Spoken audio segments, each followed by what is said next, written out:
Southern Nevada home prices ended the year on a positive note, landing 24% higher than they were 12 months earlier.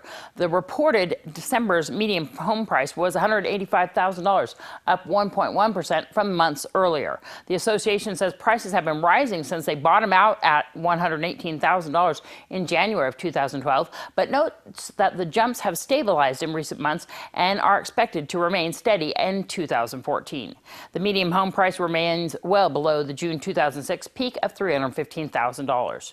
2013 also brought a shift towards more traditional sales as fewer homeowners lose their houses to foreclosure or put them up for a short sale. The association reports 62% of sales in 2013 were traditional. The Nevada Division of State Parks administers grant funds from the Recreational Trails Program of the Federal Highway Administration. Approximately $1.2 million in funding is available for the 2014 fiscal year. Applications are due by Friday, March 7th by 5 p.m. Federal, state, city, and county governments, special governmental districts, trail organizations, and private individuals are potentially eligible for the grants. For more information, you can go online to parks.nevada.com. The state's new driver authorization card program's early return show traffic has been brisk and the failure rate above average. For the first 3 days of the program, January 2nd through the 4th, DMV administered about 500 driver's authorization card written tests per day across the state. The failure rate for DAC applicants on the written test was 71%, 14 points above average for the driver's licenses, which is 57%. Owners of small businesses in Nevada are more optimistic about the local economy than the national economy, according to results of a survey by Nevada State Bank. The bank's recent survey of more than 400 small business owners, operators, and managers throughout the state found that 47.6% of them believe the local economy is headed in the right direction.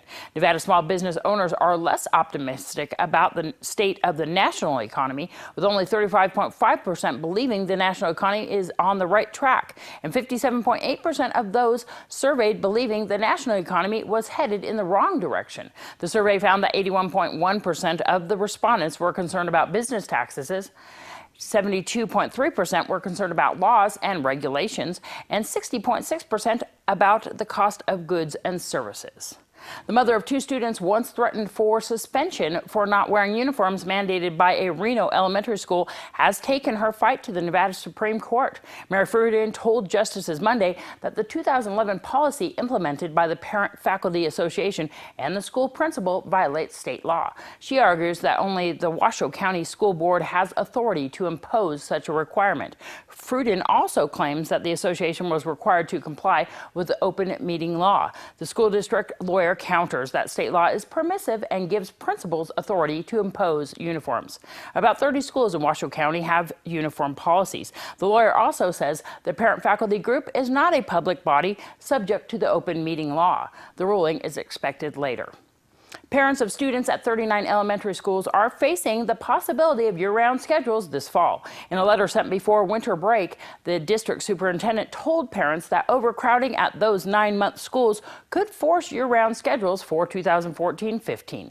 They also informed parents at 29 other schools on a year-round watch list that those schools will remain on 9-month schedules this fall. Many of the district's 217 elementary schools are experiencing such large enrollments and class sizes that officials have little choice but to switch some schools to the year-round schedules. I'm Deanna O'Donnell. That's your news across Nevada.